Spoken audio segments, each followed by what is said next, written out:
당신은 우연히 여기에 있는 것이 아닙니다. 영상을 우연히 클릭한 것이 아닙니다. 이 말씀을 우연히 듣고 있는 것이 아닙니다. 이 메시지는 소명입니다. 그리고 당신의 영혼은 이미 이를 알고 있습니다. 주변이 고요해 보였을 때 하늘은 움직이고 있었습니다. 예수님은 당신이 과거와 아직 오지 않은 미래 사이에서 마비된 삶을 살도록 부르지 않으셨습니다. 그분은 당신을 들어가게 차지하게 건너가게 부르셨습니다. 새 장소는 이미 준비되었습니다. 하지만 당신은 아직 문 앞에 서 있습니다. 요한복음 14장 2-3절 말씀은 이렇게 상기시킵니다. 내 아버지, 집에 거할 곳이 많도다. 그렇지 않으면 내가 너희에게 일렀으리라. 내가 너희를 위하여 처소를 예비하러 가노라. 예수님은 하늘에 대해서만 말씀하신 것이 아닙니다. 그분은 또한 정렬된 상태, 평안, 사명, 내면의 안식, 아버지와의 재연결의 장소에 대해 말씀하셨습니다. 하지만 많은 이들이 이 장소가 도달할 수 없는 것처럼 살아갑니다. 마루데 소노 약속이 후레라레르노와 이치부노 토크베츠나 히토다케 데 아르카노요오니. 그러나 진실은 새 장소는 이미 접근 가능하지만 그것은 믿음, 헌신, 그리고 움직임을 요구합니다. 지금 당신이 깊은 피로 속에서 이 말씀을 듣고 있을지도 모릅니다. 당신의 기도가 주님, 언제까지입니까? 였을지도 모릅니다. 여기 예언적 응답이 있습니다. 당신이 잊혀지지 않았으며 당신을 기다리는 목적지가 있다는 것을 믿기로 선택하는 순간까지입니다. 약속이 뿌려지는 시간이 있고 그 약속이 거주 가능한 현실이 되는 시간이 있습니다. 당신은 그 2시간 사이에 있습니다. 그리고 이 여정은 오늘 시작되어야 합니다. 이 새 장소는 단순히 새 일자리, 새 집, 새 관계가 아닙니다. 그것은 더 이상 수치심이 당신을 정의하지 않는 내면의 자리입니다. 두려움이 더 이상 당신의 결정을 지배하지 않는 영적 환경입니다. 하나님의 임재가 과거의 트라우마보다 더 실제적인 순종의 영역입니다. 당신이 앉아서 지나간 모든 것을 이해하려고 애쓰는 동안 하늘은 새 주기를 열고 있습니다. 하지만 주기는 설명으로 시작되지 않습니다. 믿음으로 시작됩니다. 예수님이 여전히 당신을 인도하고 계시다는 믿음, 당신이 도중에 잊혀지지 않았다는 믿음 또는 이 말씀이 당신에게 온 이유입니다. 약속을 아는 것만으로는 충분하지 않습니다. 일어나 그 약속으로 걸어가야 합니다. 이 영상이 끝나기 전에 당신은 왜 새 장소가 아직 도착하지 않았는지, 그리고 이미 그리스도 안에서 당신의 것인 그것에 어떻게 접근할지 이해하게 될 것입니다. 계속하기 전에 이 메시지가 당신에게 말을 걸고 있다면 좋아요 버튼을 누르고 채널을 구독하며 아래 댓글에 이렇게 작성하세요. 나는 예수님이 나에게 예비하신 장소로 들어가고 싶습니다. 이 간단한 행동은 이 말씀을 당신처럼 새로 건너갈 준비가 된 다른 이들에게 전파할 수 있습니다. 옛 것은 더 이상 당신에게 맞지 않습니다. 하지만 새 것은 용기를 요구합니다. 하나님과의 여정에는 이전에 적합했던 것들이 이제는 비좁게 느껴지는 순간이 옵니다.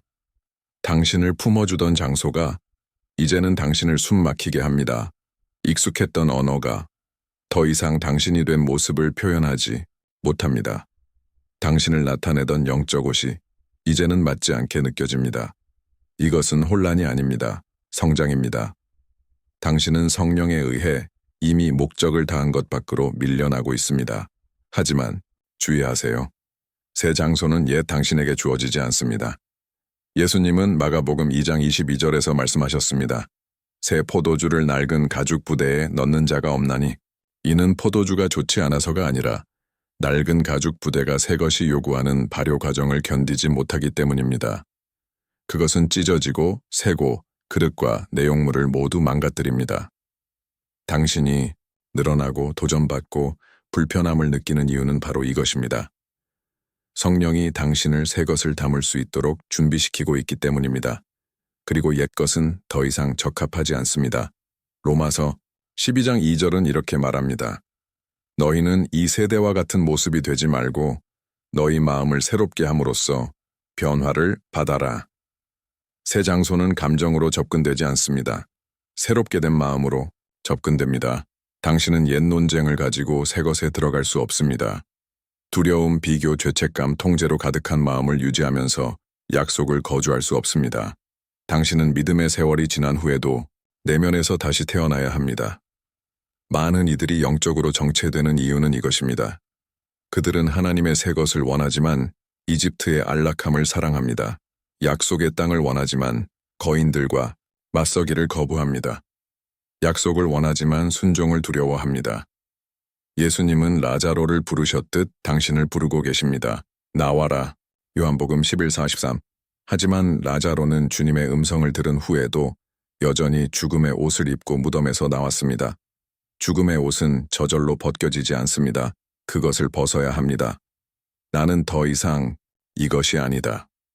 이 정체성은 더 이상 내 것이 아니다 라고 말해야 합니다. 여기 단호하지만 자유롭게 하는 진실이 있습니다. 새 것은 용기를 요구합니다. 옛 자신을 떠나는 용기, 당신을 제한했던 담론과 단절하는 용기, 모든 보장이 보이지 않더라도 한 걸음 내딛는 용기. 베드로처럼 당신은 배에서 나와야 합니다. 아브라함처럼 완전한 목적지를 모른 채 걸어야 합니다. 모세처럼 바다가 열리기 전에 지팡이를 들어 올려야 합니다. 에스더처럼 결과를 알기 전에 왕 앞에 나서야 합니다. 새 장소는 항상 가시성보다 믿음을 먼저 요구합니다. 이제 내면을 들여다보세요. 여전히 당신의 영혼을 입고 있지만 하나님의 나라에서 당신을 대표하지 않는 것은 무엇입니까? 어떤 말, 행동 또는 동맹을 내려놓아야 합니까? 옛 것은 더 이상 당신에게 맞지 않습니다. 하지만 새 것은 어제를 위해 죽기로 결정한 자만이 거주할 수 있습니다. 이것이 오늘의 소명입니다. 한계 지어진 옛 자신을 위해 죽는 것. 예수님이 이미 준비하신 권세와 목적의 장소로 다시 태어나는 것. 당신이 익숙한 것과 예언적인 것 사이의 경계에서 망설이고 있는 동안 하늘은 당신의 결정을 기다리고 있습니다. 새 것은 용기를 요구하지만 당신의 순종을 지탱할 충분한 은혜도 함께 옵니다. 이 말씀이 당신에게 말을 걸고 있다면, 각 문장이 당신 영혼 깊은 곳에서 잠들어 있던 무언가를 건드렸다면 잠시 멈추고 믿음의 행동으로 이 소명에 응답하세요. 좋아요 버튼을 누르세요. 지금 채널을 구독하세요. 그리고 댓글에 이렇게 작성하세요. 나는 예수님이 나에게 예비하신 장소로 들어가고 싶습니다. 이 간단한 행동은 이 메시지를 당신처럼 새로 건너갈 준비가 된 다른 이들에게 전파할 수 있는 숨결이 될 것입니다. 하나님은 이름을 부르십니다. 하지만 당신은 믿음으로 응답해야 합니다. 하나님께서 종종 소리치지 않으신다는 것을 아셨나요? 그분은 부르십니다. 그리고 그 음성을 알아듣는 자는 응답합니다. 바디머가 그랬습니다. 길가에 앉아있던 맹인, 군중에게 잊혀진 자. 하지만 예수님이 지나가신다는 소식을 듣고 그는 있는 힘껏 외쳤습니다. 다윗의 자손이여, 나를 불쌍히 여기소서. 마가복음 14:7. 그리고 예수님은 멈추셨습니다. 그렇습니다. 구주께서 믿음의 외침에 발걸음을 멈추셨습니다. 하지만 기적이 일어나기 전에 놀라운 일이 있었습니다. 바디머는 일어나 외투를 벗어 던졌습니다. 마가복음 15:10. 그 외투는 단순한 물건이 아니었습니다. 그것은 맹인이자 거지로서의 그의 정체성을 상징하는 것이었습니다. 그것은 사회에서 그를 정당화했던 것이었습니다. 하지만 예수님이 부르셨을 때 그는 옛 정체성을 버리고 새 것을 살았습니다. 많은 이들이 하나님께서 자동으로 변화를 가져오시길 기대합니다. 하지만 영적 진실은 하늘이 부르고 있지만 응답은 땅에서 와야 합니다. 하나님은 당신이 초대하지 않은 곳에 침범하지 않으십니다. 예수님은 요한계시록 3장 20절에서 말씀하셨습니다. 보라, 내가 문 밖에 서서 두드리노니 누구든지 내 음성을 듣고 문을 열면 내가 들어가리라. 아시겠습니까? 신성한 주도권은 두드리는 것입니다. 하지만 인간의 책임은 문을 여는 것입니다. 많은 이들이 하나님의 것을 놓치는 이유는 바로 이것입니다. 그들은 두드림을 듣지만 일어나지 않습니다. 소명을 느끼지만 과거의 외투를 계속 입고 있습니다. 새 것을 원하지만 여전히 고통, 버림받음, 실패로 자신을 정의합니다. 하지만 하나님은 꼬리표를 부르지 않으십니다. 그분은 이름을 부르십니다. 모세에게 그랬습니다. 사무엘에게 그랬습니다. 마리아에게 그랬습니다. 다마스쿠스로 가는 길에서 사울에게 그랬습니다. 모두 개별적으로 부름받았습니다. 하나님은 일반적인 군중을 부르지 않으시고 특정한 운명을 부르십니다. 그리고 오늘 그분은 당신을 부르고 계십니다. 피해자가 아닌, 잊혀진 자가 아닌 아들로, 상속자로, 목적을 위해 구별된 자로, 하지만 응답하려면 믿음의 움직임이 필요합니다. 바디머처럼 여전히 눈이 멀어 있을지라도, 완전한 길이 보이지 않을지라도, 당신의 모든 것이 지금 이때가 아니다라고 외칠지라도 또 소명은 지금입니다. 응답도 지금이어야 합니다. 그리고 더 이 낡은 외투를 새 장소로 가져갈 수 없습니다. 그것은 당신이 달리는 것을 방해할 것입니다. 그것은 당신이 이미 극복한 것을 계속 상기시킬 것입니다. 그것은 당신을 하나님께서 이미 끝낸 시간에 감정적으로 묶어둘 것입니다. 그러니 이제 스스로에게 물어보세요. 내가 여전히 입고 있는 외투는 무엇입니까? 내 이야기를 여전히 정의하도록 허락하는 부분은 무엇입니까? 하나님의 소명은 단순히 치유받는 것이 아닙니다. 바디머가 눈을 뜬 후 예수님을 따라 길을 갔듯이 그것은 예수님을 따라가는 것입니다. 마가복음 10:52. 즉, 기적은 끝이 아니었습니다. 그것은 새 여정의 시작이었습니다. 그리고 당신의 믿음, 당신의 과거가 아니라 이 새 문을 여는 것입니다. 예수님은 말씀하셨습니다. 내 믿음이 너를 구원하였느니라. 그리고 그 말씀은 오늘도 여전히 울려 퍼집니다. 당신은 하나님께서 당신을 밀어주시길 기다리고 있습니다. 하지만 하나님은 당신의 믿음의 응답을 기다리고 계십니다. 그분은 당신의 이름을 부르고 계십니다. 그리고 하늘은 당신의 결정을 기다리고 있습니다. 요단강의 건너기, 길이 보일 때까지 기다리지 말고 걸으세요. 영적 여정에는 길이 보이는 것이 더 이상 필요하지 않은 순간이 옵니다. 당신을 지탱하는 유일한 것은 하나님께서 주신 말씀입니다. 요단강을 건널 때 정확히 그랬습니다. 광야에서 수년을 방황한 후 이스라엘 백성은 마침내 약속의 땅 앞에 섰습니다. 하나님께서 아브라함에게 맹세하신 그 땅. 하지만 약속과 성취 사이에는 범람하는 강이 있었습니다. 하나님께서 어떤 명령을 내리셨는지 아십니까? 언약궤를 맨 제사장들이 요단물에 발을 담그면 물이 끊어질 것이다. 여호수아 33 즉 강은 먼저 열리지 않을 것입니다. 그것은 순종의 발걸음 속에서 열릴 것입니다. 많은 이들이 완전한 명확함을 보기 위해 기다립니다. 물이 마르기를 기다립니다. 하지만 하나님의 나라는 그렇게 작동하지 않습니다. 하나님의 나라에서는 믿음이 기적을 따릅니다. 반대가 아닙니다. 하나님의 나라에서는 하나님의 음성에 응답할 때 길이 나타납니다. 발이 젖더라도 전 베드로를 떠올려 보세요. 폭풍 속에서 그는 예수님이 물 위를 걸으시는 것을 보았습니다. 그리고 오라는 소명을 들었을 때 그는 상상할 수 없는 일을 했습니다. 배에서 뛰어내려 바다 위를 걸었습니다. 마태복음 14, 29. 하지만 보세요. 바다는 여전히 거칠었습니다. 바람은 여전히 불었습니다. 논리는 여전히 불가능하다고 말했습니다. 하지만 예수님의 말씀이 매 걸음을 지탱했습니다. 그리고 바로 여기서 많은 이들이 멈춥니다. 그들은 물이 잔잔해지기를 기다리며 순종합니다. 상황이 안전해지기를 기다리며 나아갑니다. 하지만 성령께서 말씀하십니다. 당신은 건너갈 길이 열리기를 기다리고 있지만 부족한 것은 당신의 첫걸음입니다. 제사장들처럼 당신은 언약궤에 하나님의 임재를 지니고 있습니다. 그리고 그것이 불가능을 굴복하게 합니다. 당신의 힘이 아닙니다. 당신의 이력서가 아닙니다. 당신의 통제가 아닙니다. 그것은 믿음으로 가득 찬 순종입니다. 당신의 건너기는 문자 그대로의 강이 아닐 수도 있습니다. 미뤄왔던 결정일 수도 있습니다. 필요한 대화일 수도 있습니다. 하나님께서 당신 마음에 심으신 프로젝트일 수도 있습니다. 방향의 전환, 포기, 용서일 수도 있습니다. 그리고 당신은 말합니다. 만약 잘못되면 어떡하지? 만약 내가 가라앉으면 어떡하지? 만약 아무것도 변하지 않으면? 하늘의 응답은 만약 기적이 움직임 속에 있다면?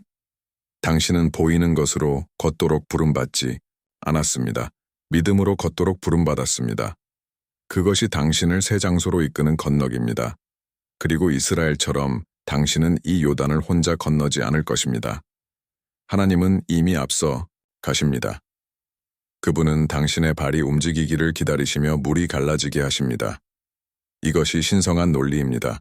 먼저 발걸음, 그 다음 길, 그리고 당신이 마침내 순종할 때 넘을 수 없을 것 같던 것이 당신 눈앞에서 열립니다.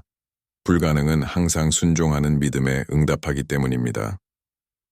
완벽한 상황을 기다리지 마세요. 바람이 멈추기를 기다리지 마세요.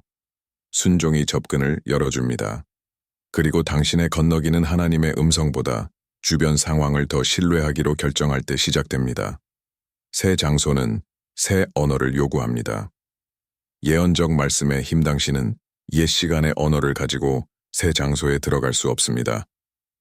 하나님은 단지 풍경만 바꾸지 않으십니다.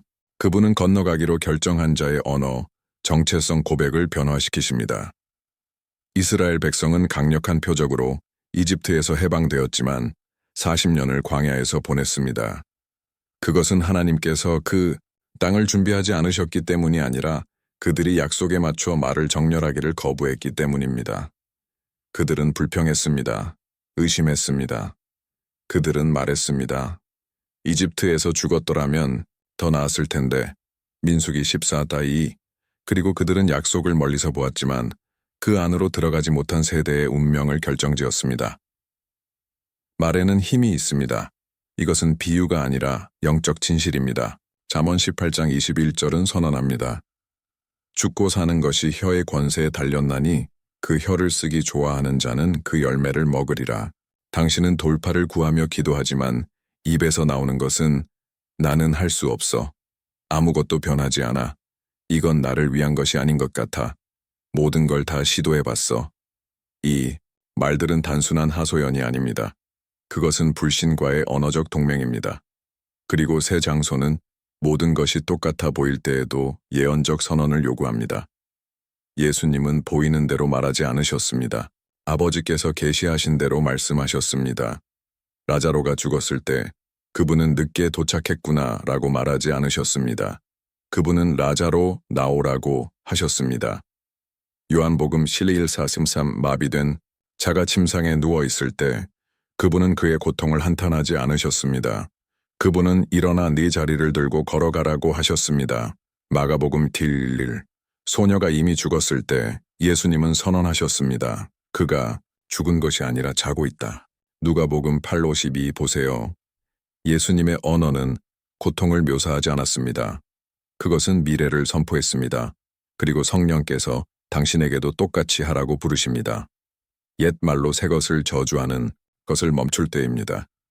하나님께서 이미 허락하신 것에 당신의 말을 정렬할 때입니다. 당신의 눈이 아직 보지 못하더라도 당신의 입은 그 움직임을 앞당길 수 있습니다. 믿음으로 말하세요. 나는 건너가고 있다. 내 마음이 새로워지고 있다. 예수님이 장소를 예비하셨고 나는 그 안으로 들어간다. 약속은 여전히 유효하다. 나도 마찬가지다. 이 말들은 마법이 아닙니다. 그것은 영적 도구입니다. 믿음으로 심어진 예언적 씨앗으로 건너기의 열매를 맺게 될 것입니다. 너무 지쳐서 선언할 수 없을 것 같다면, 너무 상처받아서 확신을 가지고 말할 수 없을 것 같다면 그럼에도 불구하고 말하세요. 때로는 당신의 예언적 음성이 당신의 영혼이 믿기 전에 나와야 하기 때문입니다. 당신의 입에서 나오는 것을 과소평가하지 마세요. 믿음은 말합니다. 믿음은 선언합니다. 믿음은 앞당깁니다. 그리고 새 장소는 보기 전에 예언하기로 결정한 자만이 거주할 수 있습니다. 탕자, 새 장소는 거절 후에도 당신을 기다립니다. 메시지를 마음이 조각난 상태로 듣고 있을지도 모릅니다. 혹은 이렇게 생각할지도 모릅니다. 이 모든 게 아름답지만 나는 내 기회를 놓쳤어. 마음 깊은 곳에서 당신은 이미 부름받았지만 그것을 낭비했다고 느낄지도 모릅니다. 만약 당신이 그렇다면 마음을 열고 들어보세요.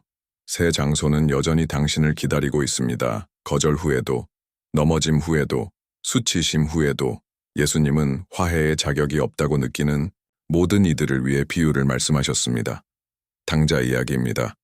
누가복음 15장. 그는 때가 되기 전에 유산을 요구했습니다. 아버지의 집을 떠나 방탕하게 살았고 모든 것을 잃었습니다.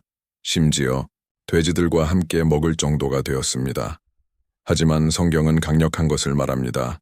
이에 스스로 깨닫고 이르되 내 아버지 집에는 양식이 풍족한데. 누가복음 15:7. 이것이 첫 번째 기적입니다. 스스로 깨닫는 것. 당신이 있는 곳이 당신의 본질을 반영하지 않는다는 것을 깨닫는 것.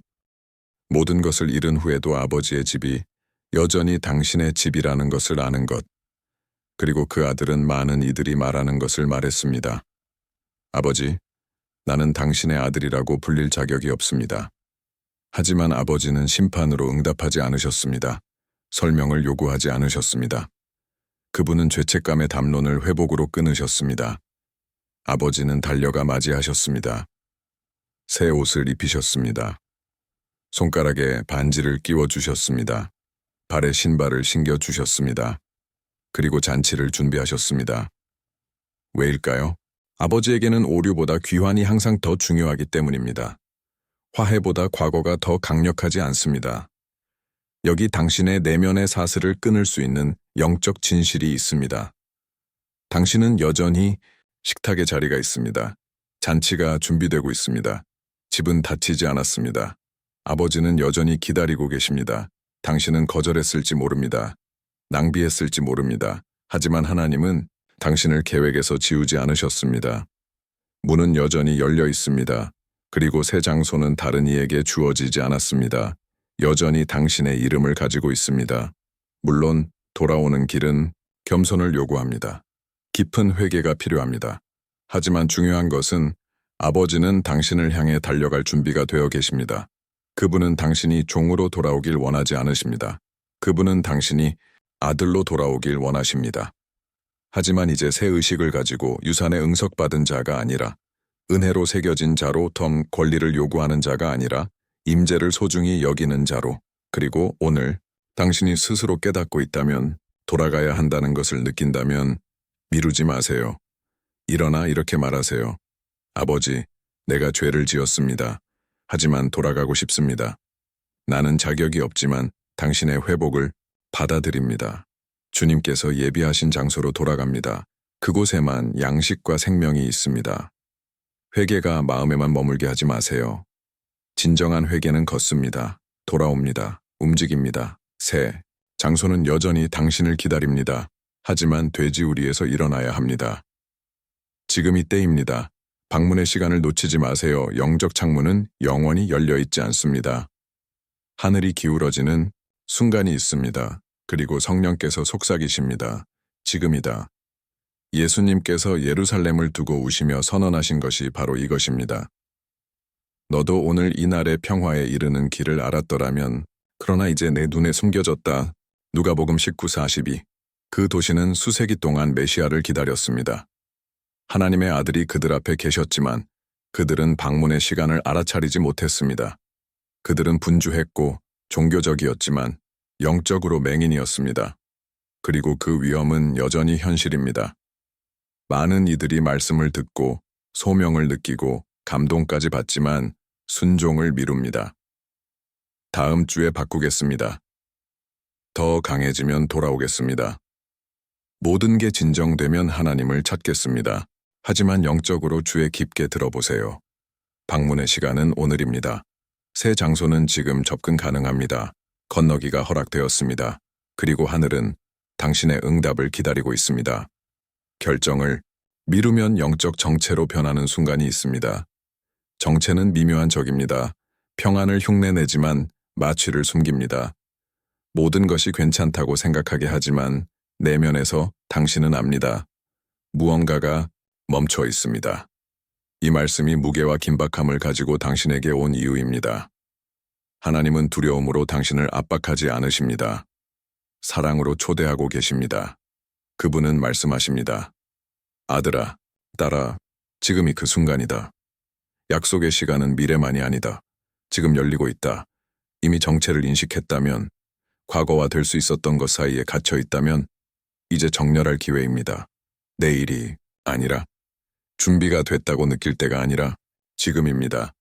성령께서 지금 이 순간 당신을 방문하고 계십니다. 새 장소는 당신이 생각하는 것보다 더 가깝습니다. 하늘은 준비되었습니다. 하지만 땅이 응답해야 합니다. 예언적 결론. 지금 선언하세요. 당신은 소명을 들었습니다. 내면에서 불이 타오르는 것을 느꼈습니다. 이 말씀이 당신을 위한 것임을 알았습니다. 당신을 정죄하기 위함이 아닙니다. 두렵게 하기 위함이 아닙니다. 하지만 당신을 예수님이 사랑, 목적, 화해로 준비하신 새 장소로 부르기 위함입니다. 이제 당신은 응답해야 합니다. 감정만으로가 아닙니다. 선언으로. 로마서 10장 10절은 말합니다. 마음으로 믿어 의에 이르고 입으로 시인하여 구원에 이르느니라. 즉 믿는 것은 강력하지만 선언은 움직임을 활성화합니다. 그러니 지금 어디에 있든 큰 소리로 말하세요. 예수님, 당신이 나에게 예비하신 새 장소와 정렬합니다. 과거를 내려놓습니다. 낡은 외투를 포기합니다. 당신의 회복을 받습니다. 나는 잊혀지지 않았다고 믿습니다. 지금이 내 때라고 선언합니다. 이 말들은 씨앗입니다. 이 말들은 열쇠입니다. 이 말들은 당신의 건너기의 시작을 표시합니다. 이 영상을 시작했을 때와 같은 당신이 아닙니다. 내면에 무언가가 재배치되었습니다. 마음이 새로워지기 시작했습니다. 영기 깨어났습니다. 이제 당신의 정체성이 재확인되었습니다. 당신은 아들입니다. 당신은 상속자입니다. 당신에게는 자리가 있습니다. 당신은 식탁에 초대받았습니다. 그리고 더, 당신은 건너갈 만큼 강합니다. 당신을 묶는 것을 놓아줄 만큼 용감합니다. 빚어질 만큼 충분히 겸손합니다. 그리고 당신을 사랑하셔서 이 모든 것을 준비하신 분께 깊이 사랑받고 있습니다. 이 영상을 시작했을 때와 같은 상태로 끝내지 마세요. 응답으로 끝내세요. 댓글에 믿음으로 작성하세요. 7777. 오늘은 나의 건너기의 날이다. 이 공개 선언은 하늘 앞에 기념비가 될 것입니다. 당신이 듣고 이해하고 건너가기로 결정했다는 신호입니다. 더 이상 미루지 마세요. 지금이 때입니다. 방문이 진행 중입니다. 그리고 당신이 발걸음을 내디디면 하나님의 임재가 인도하는 가운데 새 장소가 당신 앞에 나타날 것입니다. 기도와 교제를 위한 부르심 이제 당신이 믿음으로 선언했으니 기도로 이를 모두 인치할 때입니다. 건너기는 혼자 이루어지지 않습니다. 그것은 몸 안에서, 연합으로, 교제 안에서 이루어집니다. 영적 덮음이 필요하다고 느낀다면 댓글에 기도 요청을 작성하세요. 커뮤니티에 누군가가 당신을 위해 기도할 것입니다. 그리고 다른 이들의 요청을 읽고 있다면 잠시 멈춰서 중보하세요. 댓글에 나타난 이름, 원인, 상처를 위해 기도하세요. 이것이 그리스도의 몸이 움직이는 방식입니다. 서로를 위해 예수님의 약속은 여전히 유효합니다. 두세 사람이 내 이름으로 모인 곳에는 나도 그들 가운데 있느니라. 마태복음 18:20. 비록 우리가 화면으로 나뉘어 있어도 성령으로 연결되어 있습니다. 이곳이 회복의 커뮤니티가 되기를 열린 하늘과 항복한 마음이 만나는 접점. 우리가 함께 기도하고 기다리고 새 장소로 함께 걸어가는 믿음의 다리.